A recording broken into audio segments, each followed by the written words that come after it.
I in the air?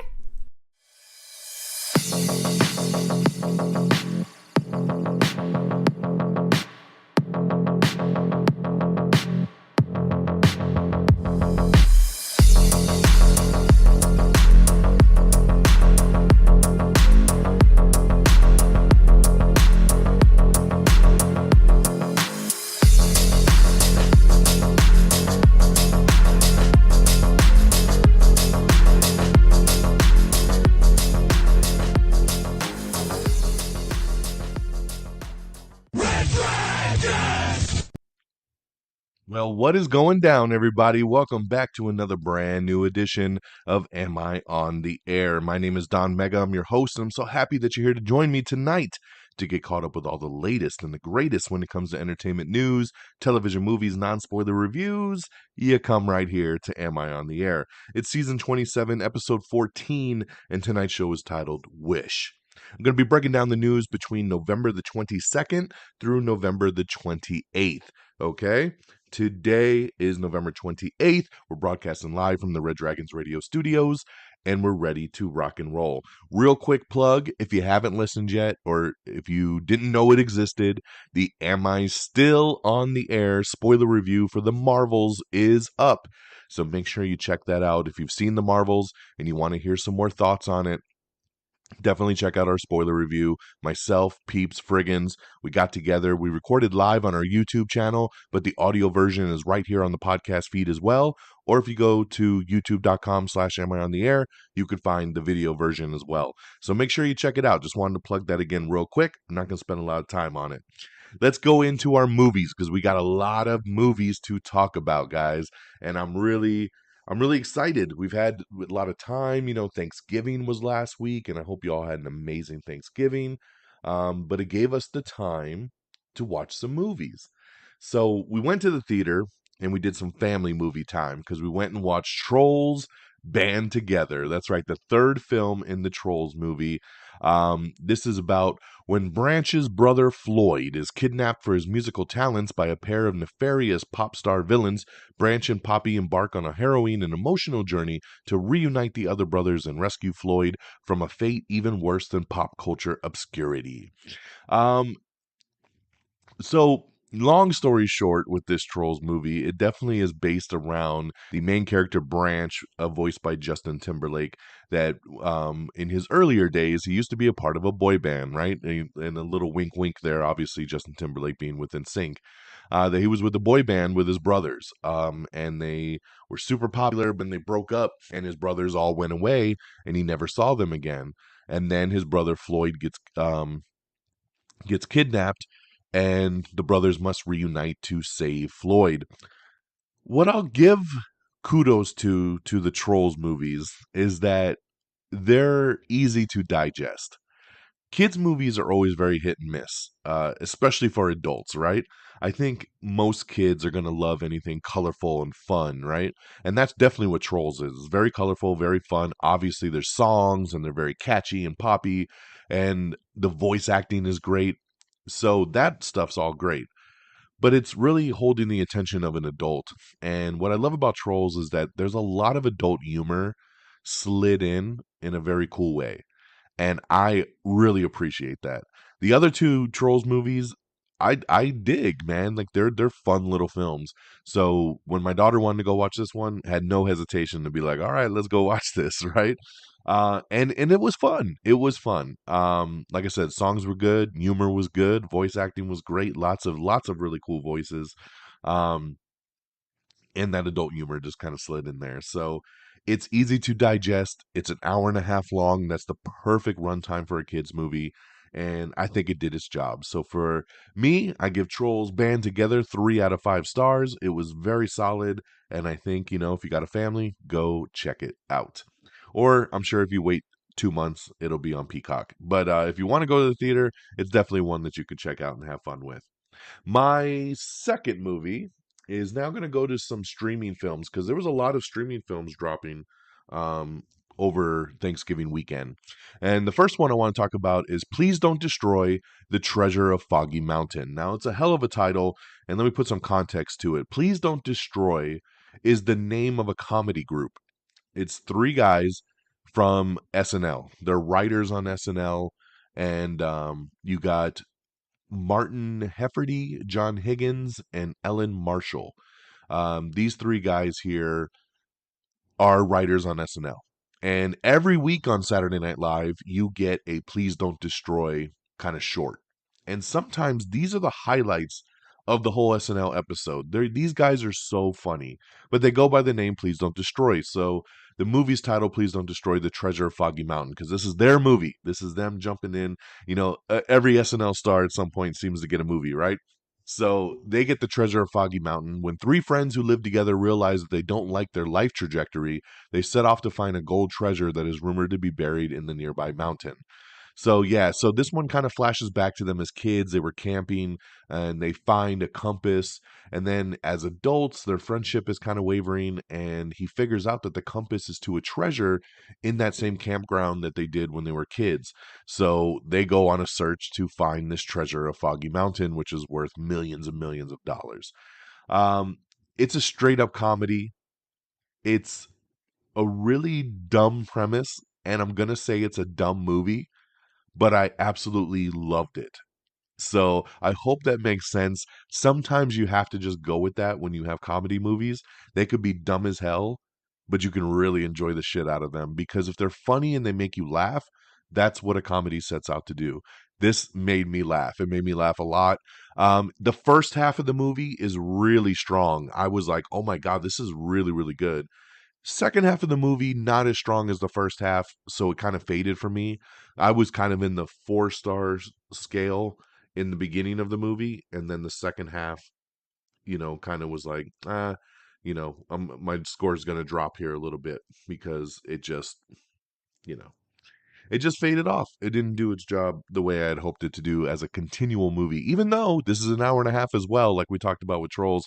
Perfect runtime for a comedy, especially a comedy like this. You don't want to extend your stay past an hour and a half. But at the end of the day, I really enjoyed it. I laughed a lot, and I would definitely recommend it, especially if you have a good sense of humor. So check out Please Don't Destroy the Treasure of Foggy Mountain. I give this one 3 out of 5 stars as well. This is streaming now on Peacock. It is a Peacock original. Now, sticking with Peacock, we also checked out Thanksgiving night. Peacock dropped a new movie called Genie. Genie is a new film starring Melissa McCarthy, and she plays Flora, a genie trapped for more than 2,000 years inside an antique jewelry box. She's accidentally called to service by Bernard, whose life is unraveling around him. So this movie focuses on Bernard, who is a guy who basically is on the verge of divorce.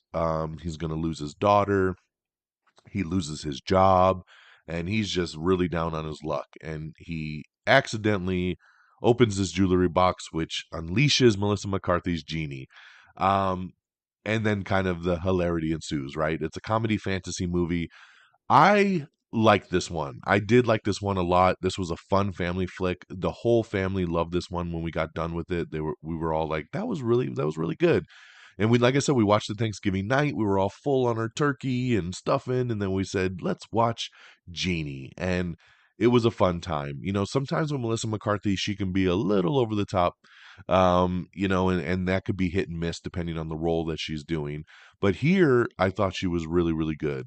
She has her Melissa McCarthy moments, but it works as a genie, right? She's a genie who is very, very old and doesn't really understand today's stuff. So as she tries to help Bernard with the wishes and everything, she has her moments. And I just found it very heartwarming. And the story is very heartwarming because it's really at the underscore of it. It's Bernard trying to get his wife and child back. It's not even about greed. It's not about him wanting a bunch of money and a bunch of things for having this genie. It's about him wanting to try to find a way to get his family back. And at the end of the day, it was very heartwarming, very selfless, and it was just a great holiday movie. So I think you guys should check this one out. It's now streaming on Peacock, 3 out of 5 stars.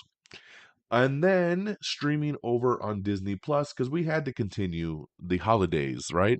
We finished Genie on Thanksgiving night, and we had some more time before my daughter went to bed.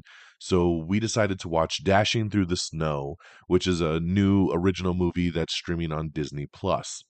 And this one here is about Eddie Garrick, who's a good hearted man who's lost his belief in the wonder of Christmas. While spending some time with his 9-year-old daughter, Charlotte, on Christmas Eve, he befriends a mysterious man in a red suit named Nick. So this one here has Ludacris as the main character of Eddie. And then you have Santa Claus, played by Lil Rel Howery.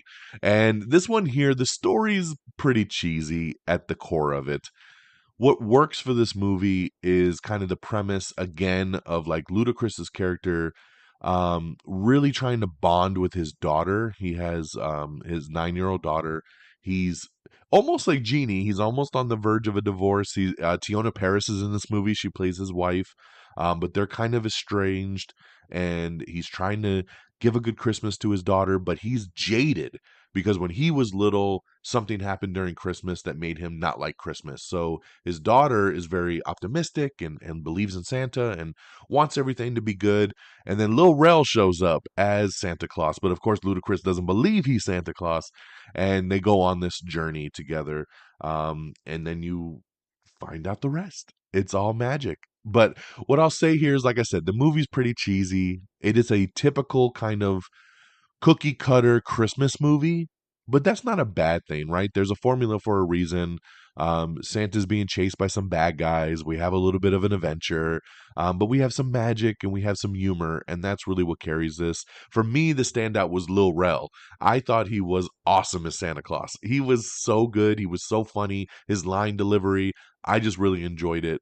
Luda did his thing. The little girl that plays Charlotte, Ludacris's daughter, was fantastic. You know, Tiona Paris not in it enough, but she's good in what she's in. And then, of course, you got, you know, your little bad guy crew. I enjoyed it. I think for a little cheesy streaming Christmas movie, it did its job. So I give it 3 out of 5 stars. Um, and then lastly, real fast, I'm just going to touch on it. I finally got a chance to watch Elemental since I noticed Elemental was streaming now on Disney Plus.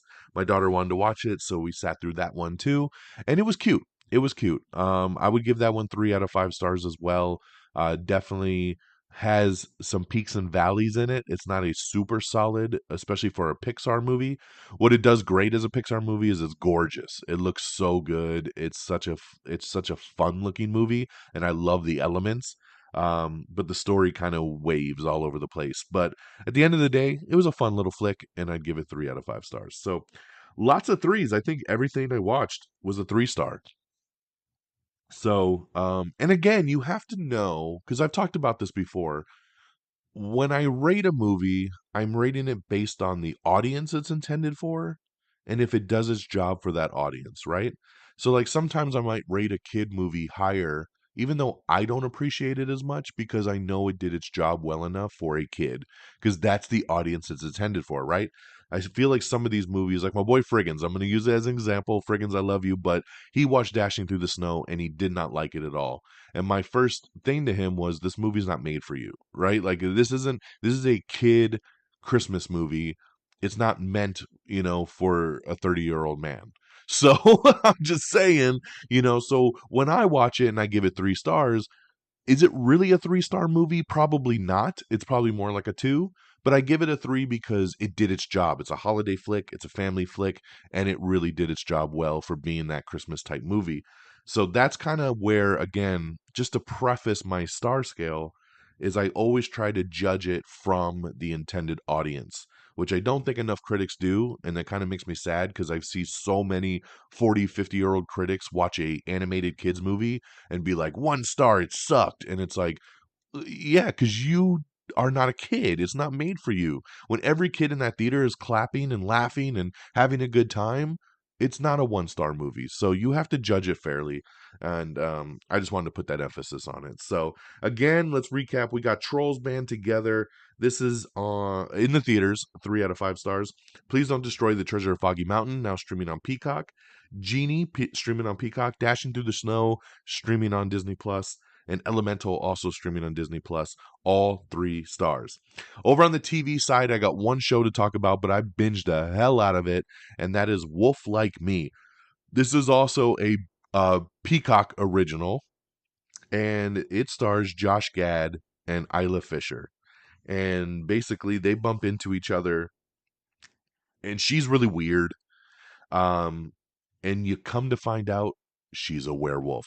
She's a werewolf. And so her odd behaviors, because she on full moon nights needs to get in her house, lock herself in the basement, and try to not eat people, right? And it's an interesting show because it's about their relationship.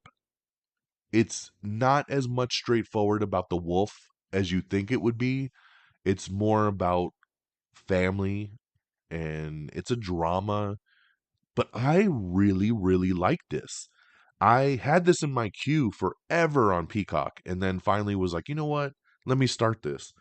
And I binged season one in 2 days, and then jumped right to season two and binged that in 2 days. So within 4 days, I had watched both seasons of this show, and I really, really like it. I don't know if it's coming back for a third season. Definitely ends on kind of a cliffhanger. So I hope it comes back. But it was really cool seeing Josh Gad in a role like this. And Isla Fisher, I love her. She's so, so good in this show. So awesome show. Both seasons, fantastic. Make sure you check it out. Wolf Like Me, streaming over on Peacock. All right. So there you go there. That is our reviews. Let's look at the box office. Coming in at number 10 is Five Nights at Freddy's, which is also now available on VOD. Number 9 is Saltburn. Number 8, Taylor Swift The Eras Tour. Number 7, The Holdovers. Number 6, The Marvels. Oof, The Marvels total since its release is only 76 million. It still has not crossed $100 million, and I don't think it's going to get there. That is really, really sad. Um, yeah, that really bums me out. So the Marvels at number 6. Number 5 is Thanksgiving. Number 4 is Trolls Band Together. Number 3 is Wish, which my daughter did go see Wish and she liked it. So I did not go see this one. I had no want to go see Wish. But I heard it's pretty typical cookie cutter Disney. So but her and my wife did like it. Number 2 is Napoleon in its debut with 20.6 mil. And number 1, once again, for the second week in a row, surprising everybody, was The Hunger Games, The Ballad of Songbirds and Snakes, coming in number 1 with $29 million. Big shock right here because you had Napoleon and Wish as the week's debuts, and everybody expected them to be number 1 and number 2. And the Hunger Games was the big holdover from week 1 to week 2. So good word of mouth there because the movie only dropped 34%. So congrats. All right, guys, let's get into our news of the week. Tim Allen says that Disney has reached out to him and Tom Hanks to reprise the Buzz and Woody roles for a new Toy Story movie, but they're not sure. They're like, is 5 going to be too much? So we're going to have to see what happens there. On the last week's show, we talked about Melissa Barrera being dropped from Scream 7 because of some comments she had made about some political stuff. And the very next day, we get word that Jenna Ortega has dropped out of Scream 7 as well. Now, a lot of articles would lead you to believe that she dropped out in support of Melissa Barrera.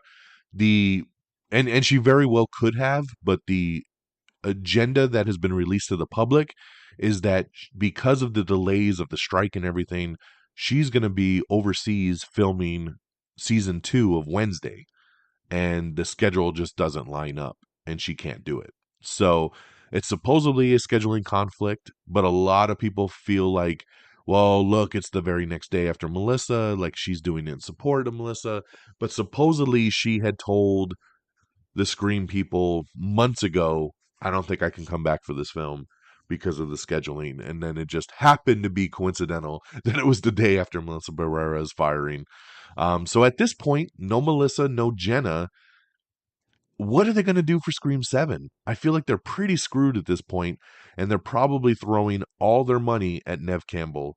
You know, Neve Campbell didn't come back for Scream 6 because they didn't pay her the money she deserved. I think Jenna's salary and Melissa's salary is going to be thrown at Neve to be like, please come back. We need you, or this movie's dead. So we will see. But yeah, that's where we're at there. Scream 7 will face a full creative reboot after losing Jenna Ortega. Not only is Nev Campbell on the list, but supposedly Patrick Dempsey is on their wish list as well to bring them both back together. So we will see what happens. We do have an article up though with Melissa Barrera talking about her first response since the exit of the Scream franchise. Talking about that she basically said, "I will continue to speak out for those that need it most." There's a whole bunch here on it, so read the full article if you are interested. Giancarlo Esposito is joining Destry Allen Spielberg's new thriller movie, Please Don't Feed the Children. The Bike Riders, Austin Butler's movie, was put up for sale from 20th Century Studios. Supposed to come out in December, got delayed. Then 20th Century Studios, for whatever reason, put it up for sale, and it looks like Focus Features has purchased it, so it's going to come out next year at this point. We have a new trailer for Our Son. This is Billy Porter and Luke Evans' new family drama that they're doing. Let me see here. Sorry, I was skipping something I saw there. Daisy Ridley reveals that her upcoming Star Wars film is not what she expected, and she says people will be very excited when they see it. I don't know if any of these deals are going on anymore, but I did post up an article for all the Black Friday and Cyber Monday deals that like all the streamers were doing. It's probably too late at this point, but hopefully maybe click the link and see if any of yours are on sale. There was some pretty good stuff, man. There was like Peacock for $2 a month or $20 for the year. Paramount Plus was $1.99 for every month. Stars was like 99 cents. So there was a lot of good stuff. So check that out. Law and Order recruited Veep's Reed Scott as a new detective for season 23. He'll be replacing Jeffrey Donovan. Yeah, we talked about Jeffrey Donovan leaving on last week's show. Sorry, I got a bunch of messed up notes. So Mick G, who has a new movie coming out, The Family Switch, I believe, over on Netflix. He was the director of the Babysitter movies. There's 2 Babysitter movies on Netflix, and he is saying he does want to do a third one. He says they're looking at doing it as a trilogy, and they're looking at putting the pieces together right now. So very exciting. I like the Babysitter movies. Part 1 is way better than Part 2, but I like it, and I would love to see a third one for sure. Dave Filoni addresses Baylan Skoll's future. Of course, Baylan Skoll was the character played by Ray Stevenson on Ahsoka, and they're going to be, they said his story is not done, so we'll have to wait and see if they recast it. But that sounds like the most likely idea at this point, for sure. Margot Robbie basically kiboshing Barbie 2 rumors. She's saying that the story's told. She doesn't think there's much else to do with Barbie. So at this point, they are not looking at doing a Barbie 2. So very interesting, figuring it's the biggest movie of the year. You would usually jump right into a sequel. And she's like, not really. So we'll see how it plays out. I'm sure at some point the money will come calling enough to do it. Kelsey Grammer rules out a Frasier returning to the Cheers bar. That's right. Frasier has a revival show out on Paramount Plus right now, and everybody's waiting for him to show up at the Cheers bar. But he says no. He says he doesn't want to do it because he doesn't want to tarnish what they did with Cheers. So he doesn't want to go back to that well. So very, very interesting on him to make that call there for sure. So for those of you waiting, don't hold your breath because it's not going to happen. We have Robert Eggers detailing his upcoming Nosferatu remake, breaking it all down. So very interesting read there if you're interested. Over on the rumor mill, once again, Fantastic Four Silver Surfer might get gender swapped, and they're maybe looking at Anna Taylor-Joy for the front runner. So there's been some mixed rumors here. Number one, the rumor is making Silver Surfer a woman, right? Like he's a man character, turning it into a woman, which whatever. But then Anna Taylor-Joy's name came up, and I was like, you know what? I could actually see her as Silver Surfer. I really could. She has a very unique look. But then there's other rumors saying that it's not really for Silver Surfer, that they want her as the villain of the movie. But who would that be? So I don't know. Who knows? Right now, I feel like everything with Fantastic Four is just stashed under that rumor category. So I let you know the rumor and we move on, right? I don't want to harp too much on that. But I think Anna Taylor-Joy, if they do gender swap, Silver Surfer would be a pretty good pick for that. Mads Mikkelsen supposedly in talks for the villain role in the upcoming Naked Gun reboot that they're doing. So very interesting there. I think, he's always a great villain, so I would love to see him pull that off for sure. Kim Kardashian comedy The Fifth Wheel has landed over at Netflix. Director Baz Luhrmann talks about why he created the Hulu series Fairway Downs out of his 2008 film Australia and why he changed the ending. So yeah, so Baz Luhrmann had a movie called Australia way back at what, 2008, and he did, and I'm starting to see this happen more and more lately, where he took the movie and he broke it into a mini series and then renamed it Fairway Downs. And this is a Hulu exclusive where you can watch this movie in like 3 parts as a limited series, where he mixed up the scenes and he added some new stuff and he changed the ending. So, he revised everything, which is very, very interesting there. So check it out if you want to see the new version. Fairway Downs now streaming over on Hulu. Um, let's see here. Gotta check one thing over here. So we have a lot of Alien coming. There's a new Alien movie coming out, Alien Romulus, I believe, directed by Fede Alvarez. And then over on FX, they're doing an Alien TV series. And they just added Timothy Olyphant to the cast. So I love Timothy Olyphant, amazing actor. And he has joined the Alien TV series that Noah Hawley is actually behind. So that's always a good sign there, too. Noah Hawley really knows television, and I'm anxious to see what he does with this Alien TV show. Killers of the Flower Moon writer has been hired by Denis Villeneuve for a new mystery space movie. Ooh, what are we going to do there? Adam Driver is in discussion for Heat 2. That's right, Michael Mann is moving into doing his sequel, and Adam Driver is the first in discussions to join that. Congratulations to Five Nights at Freddy's, which has officially become Blumhouse's biggest movie ever. That's awesome right there. Speaking of also biggest ever, biggest concert movie ever goes to Taylor Swift. Her Eras Tour has officially crossed $250 million at the box office. And I mean, it was already the biggest ever, but now it's really the biggest ever for a for a concert film. And then the new Eras Tour extended edition digital release is going to come out on her birthday, December 13th. So you'll be able to rent it at home then. It is the extended edition. There was 3 tracks that were in the original concert that were taken out of the movie to make it under 3 hours. She put those back in so you get more of that Taylor Swift goodness. So that's going to come out December 13th. Baz Luhrmann, we were just talking about, since he did Fairway Downs over on Hulu, he says he would consider revisiting an extended cut of Elvis as an episodic event like he did with Fairway Downs. So that'd be kind of cool, because I heard he had a big, longer director's cut of it. So why not break it down and do it as a miniseries like he did with his other movie? Shark Tank shocker, and I'm very shocked by this, and I'm very saddened by this because I love Shark Tank. Mark Cuban has announced that he's leaving after season 16. So they're currently in season 15 right now. So that means he's going to do one more season next year, and then he's out.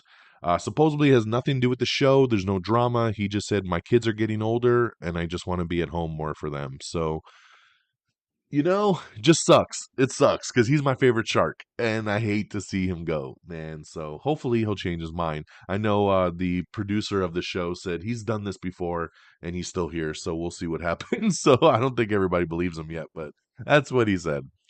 The Late Show has canceled this week's shows as Stephen Colbert recovers from appendix surgery. So best wishes to him and a healthy, speedy recovery. Avengers The Kang Dynasty has officially enlisted Loki creator Michael Waldron to write the script. Remember, we talked about it a week or two ago that the writer of Kang Dynasty had been let go, and now they brought in their guy, Michael Waldron, who did Loki. He also did Multiverse of Madness, so he's going to come in. Supposedly, he was already writing Secret Wars, so it makes sense that they would want him to write Kang Dynasty so the movies have a flow, right? Makes total sense to me there on that. Marvel Zombies TV series, a lot of you forgot this was coming. This is an animated series that's coming to Disney Plus soon. It will center on Iman Vellani's Kamala Khan. She did an interview recently, and she said she did all the voice work already for it, and it's a really cool show. But she's kind of the heart of the show. She's the center of it. So very cool that she'll be voicing her character in the Marvel Zombies TV series. We have your first look at Prime Video's Fallout series. First look images here, and of course Fallout based on the video game, so check out these images here. Hopefully that means we'll have a trailer soon.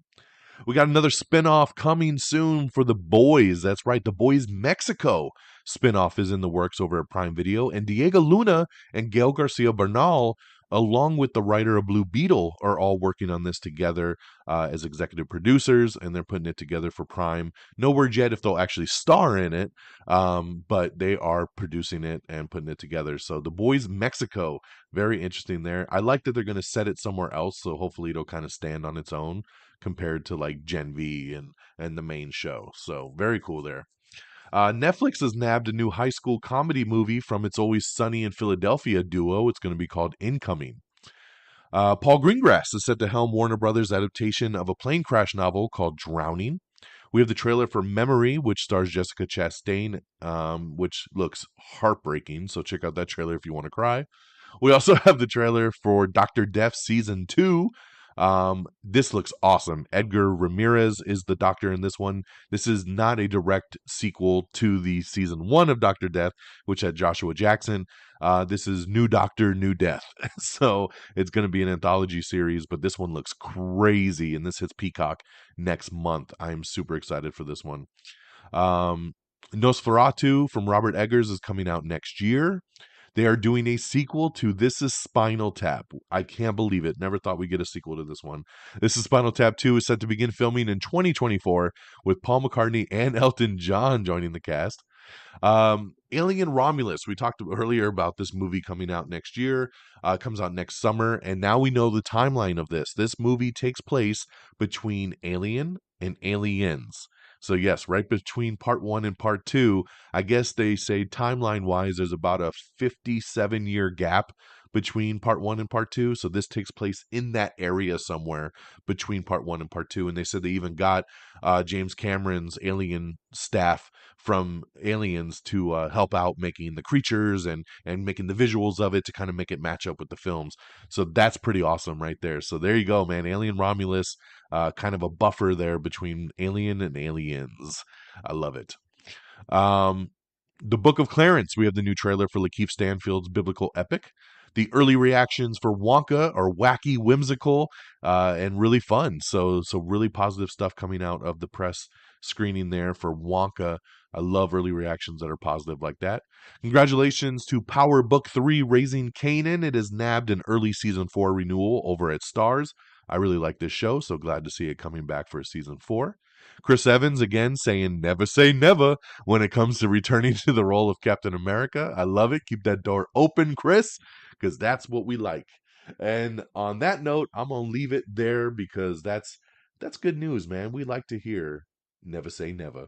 And yes, so we did it, guys. Look at that, 30 minutes. Boom! I love doing it. We had a lot lighter of a week because of Thanksgiving. There wasn't some big news for a couple days. So that's our show, guys. I hope we got you all caught up with everything. Thank you for tuning in. AmIOnTheAir.com is our official webpage. Make sure you bookmark it and check everything out there. Make sure you like us on Facebook at facebook.com/AmIOnTheAir. Give us a follow over on X or Twitter, twitter.com/AmIOnTheAir. Myself at DXDonMega. Same handles over on Threads, so make sure you follow us there as well. I'm always posting up stuff on Threads as well.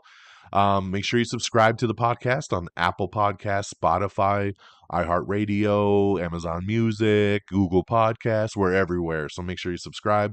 Follow us on Instagram and on TikTok, and over on YouTube, just simply search Am I on the Air, all one word.